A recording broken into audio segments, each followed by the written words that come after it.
যখন এই নিউক্লিয়ার অ্যাটাকের কথা আসলো, আমি স্পেসিফিকভাবে ভারতের এই নিউক্লিয়ার ওয়ারহেড ডিপ্লয়মেন্ট নিয়েও আলাদাভাবে আপনার সঙ্গে কথা বলবো।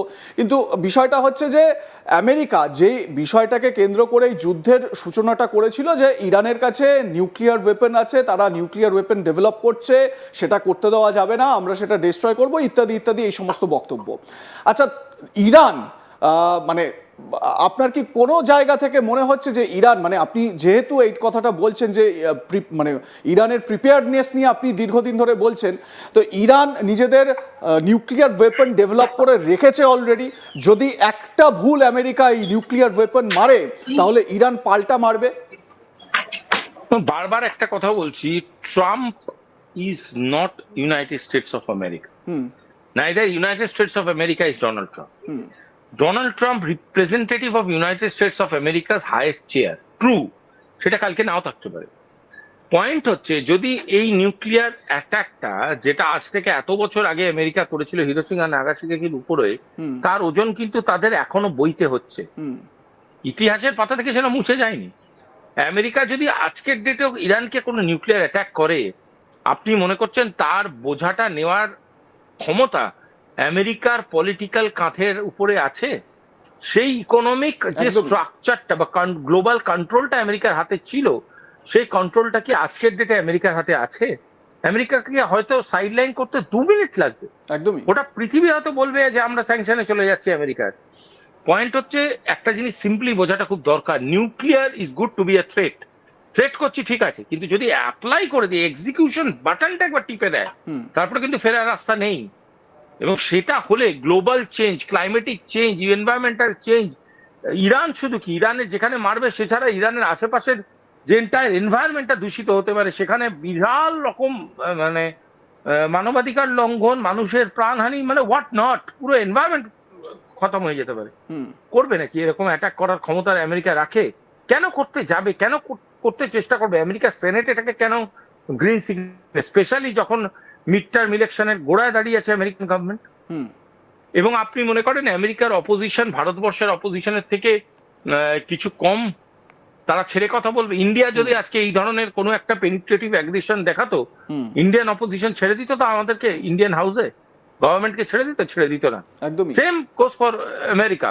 আমেরিকা কোনো মঙ্গল গ্রহের রাষ্ট্র নয়, আমাকে পলিটিক্যালি ভাবতে হবে, না ভাবলে কাইনেটিক বোঝা সম্ভব নয়।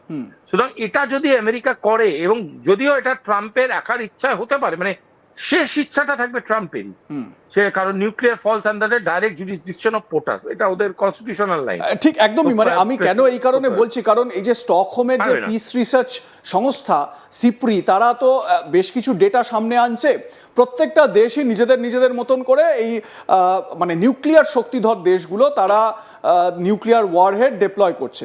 ভারত যেটা এতদিন সেই অর্থে করতো না, ডিপ্লয়মেন্টটা করতো না, ভারতের স্টক পাইল বা নিজেদের মতন করে রেডি হওয়া ইত্যাদি এগুলো ছিল, কিন্তু ডিপ্লয়মেন্টটা আমরা কিন্তু রিসেন্ট টাইমসে দেখতে পাচ্ছি যে 2025-26 এই সময়টা, এই টাইম পিরিয়ডটার মধ্যে ভারত করেছে।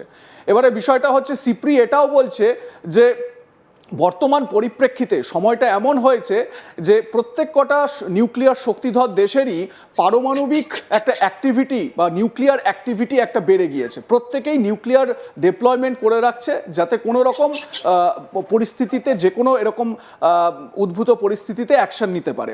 আমরা জানি যে আমাদের যে নিউক্লিয়ার নিয়ে যে ডকট্রিন রয়েছে, সেখানে এটা তো বলা হয় যে no first use of nuclear weapon, কিন্তু উদ্ভূত পরিস্থিতিতে সময় তো পাল্টাচ্ছে, মানে পুরো বিশ্বটাই ডাইনামিক, এবং এই ডাইনামিক সিচুয়েশনে ডাইনামিক কল নেওয়াটাই তো বুদ্ধিমান রাষ্ট্রের কাজ। তো ভারত কি সেটাই এক ধাপ এগিয়ে থাকার চেষ্টা করছে? আমার মনে হয় না এনএফইউ চেঞ্জ হবে, স্টান্স চেঞ্জ হতে পারে। দেখুন, আমি কোমরে বন্দুক নিয়ে ঘুরছি মানেই তো আমি গুলি করে দেবো না। আমার বন্দুকের লাইসেন্স আছে, আমি বন্দুক নিয়ে বেরোচ্ছি না। মানে আমি সুভাষিস বাবু, একটা প্রশ্ন আপনার কাছে, সেটা হচ্ছে গিয়ে, বন্দুক আমার ঘরে আছে আর আমি বন্দুক হাতে নিয়ে রয়েছি, আমি এই স্টান্সার এই কথাটা বলছি, এটাই কি ভারত করছে? বন্দুক, হ্যাঁ, জিমে যদি আপনি রেগুলার যান এবং আপনি টাইট জামা কাপড় পরে আপনার সুস্বাস্থ্য এবং মাসেলস দেখান, ক্ষতি কি? আপনার বডি আছে, আপনি কেন দেখাবেন না? দেখান মাসেলস, কি আছে? সবাই আপনাকে সে চমকাবে, আপনার আশেপাশে দিয়ে সবাই মাসেলস দেখিয়ে বেড়াবে, আর আপনি রোজ জিমে যান, তবু আপনি মাসাজ দেখাবেন না? ভারতবর্ষ পৃথিবীর তৃতীয় লার্জেস্ট ফোর্স, তৃতীয় লার্জেস্ট পাওয়ার। ভারতবর্ষ মাসল দেখালে এত অসুবিধার কি আছে? একদমই। ভালো ছেলেটা কি সারা জীবন শুধু মাথা নিচু করেই থাকবে? ভালো ছেলেটা কোনোদিন মাথা তুলবে না? কোনোদিন ভালো ছেলেটা বোঝাবে না যে সে অ্যাকচুয়ালি কতটা পাওয়ারফুল? থোড়া সা ডর আচ্ছা है সাব, একটু ভয় পেতে দিন না, কি আছে? এবারে আসি ডোনাল্ড ট্রাম্পের, মানে আমরা আলোচনার একদম শেষ মুহূর্তে এসেছি, যেটা না করলেই নয়।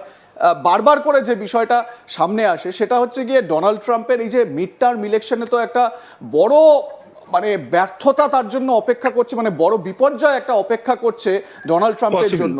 এবারে এই যে যুদ্ধের যে এত ব্যয়, যে ব্যয় একেবারে আমেরিকা জর্জরিত, আপনি একটা কথা খুব সুন্দরভাবে ব্যাখ্যা করেন, আমাদের দর্শকদেরও এটা আমি বিভিন্ন সময় এই উদাহরণটা দিই, সেটা হচ্ছে ডোনাল্ড ট্রাম্প কিন্তু আমেরিকা নন, বা আমেরিকা, পুরো আমেরিকা কিন্তু ডোনাল্ড ট্রাম্প নন। ডোনাল্ড ট্রাম্প আজকে প্রেসিডেন্ট আছেন, আগামী দিনে তিনি প্রেসিডেন্ট নাও থাকতে পারেন।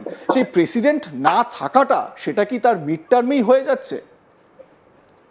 পসিবিলিটি হাই আছে। আমি আপনাকে বলছি যে, শুনুন, এখন থেকে শুরু করলে ফেব্রুয়ারি মাস অব্দি ভীষণ ইম্পর্টেন্ট সময়। ব্রিক্সে যদি আমেরিকা একটা অত্যন্ত চর্চিত বিষয় হয়, অর্থাৎ ইউএস ডলার, সেটা কিন্তু খুব ইম্পর্টেন্ট হয়ে যেতে পারে। যেভাবে বিভিন্ন দেশের সাথে ব্যবহার করছে আমেরিকা, বিভিন্ন প্রশ্নবোধক চিহ্ন উঠছে তাদের ইন্টেনশনের উপরে, এবং এটা কোনোদিনই ভালো চোখে নেবে না। Point one. পয়েন্ট টু, যদি এই ধরনের অ্যাক্টিভিটি দিনের পর দিন চালানো হয়, তাহলে কিন্তু এটা কোনোভাবেই মানে খুব একটা মানে হ্যাপি টু হ্যাভ একটা একটা লিঙ্কে যে এটা যাবে না, এটুকুনি আপনাকে আমি লিখে সই করে দিচ্ছি। তৃতীয় একটা একটা খুব কথা আপনাকে আমি বলি, ওয়ার্ল্ড অর্ডার বা ওয়ার্ল্ড স্টাইল অফ ডিপ্লোমেসি বা ল্যাঙ্গুয়েজ অফ ডিপ্লোমেসি কিন্তু চেঞ্জ হয়েছে। আমি অনেকবারই আপনাদের চ্যানেলে বলেছি, সাবঅর্ডিনেশন থেকে কমিউনিকেশনের দিকে মানুষ চলছে এখন। আলাপ আলোচনা কথাবার্তা বলতে চাইছে, সেখানে বারবার আপনি কাইনেটিক ব্যবহার করছেন, লোকেদের মারছেন, সাধারণ লোকেদের মারছেন, যারা নিউক্লিয়ার মানেই জানে না তারা মৃত্যুবরণ করছে। তো সেটা কেন সহ্য করবে একটা পৃথিবী? একটা এক জায়গায় তো রিটালিয়েট করবে, এবং এই রিটালিয়েশনটা কিন্তু ডোনাল্ড ট্রাম্পের এগেনস্টে হবে না, রিটালিয়েশনটা হবে ইউনাইটেড স্টেটস অফ আমেরিকার এগেনস্ট। সুতরাং আমেরিকান সেনেটরা, তারা তাদের ভাবনা চিন্তা করা উচিত যে what is the greater cause, America না ডোনাল্ড ট্রাম্পের সার্ভিস। সেটা খুব ইম্পর্টেন্ট, এবং সেই সেই কোয়েশ্চেনটা খুব ইম্পর্টেন্ট। আরেকটা কথা আমি আগের উত্তরে বলতে গিয়ে মিস আউট করে গেছি সামহাও। আপনি আমাকে বলেছিলেন যে ইরান কি করতে পারে যদি নিউক্লিয়ার অ্যাটাক হয় বা কিছু। যদি আমেরিকা ইরানের উপরে নিউক্লিয়ার অ্যাটাক করে, আই রিপিট, যদি America by any chance of time nuclear attack করে, ইরান কিন্তু সাংঘাতিক রকম কিছু ঘটাতে পারে। ইরান কিন্তু খুব একটা সিম্পল আন্ডারস্ট্যান্ডিং এ ইরানকে ভাববেন না। ইরানের অর্ডার স্ট্রাকচারটা হয়তো ভেঙে গেছে, বহু লিডার মারা গেছে, বহু লিডার আন্ডারগ্রাউন্ড আছে, কিন্তু ইরান যদি নিউক্লিয়ার থ্রেটের আন্ডারে থাকে, নিউক্লিয়ার অ্যাটাক হয়, ইরান কিন্তু সাংঘাতিক রকম কিছু করতে পারে, এর আভাস আমি দিয়ে রাখলাম।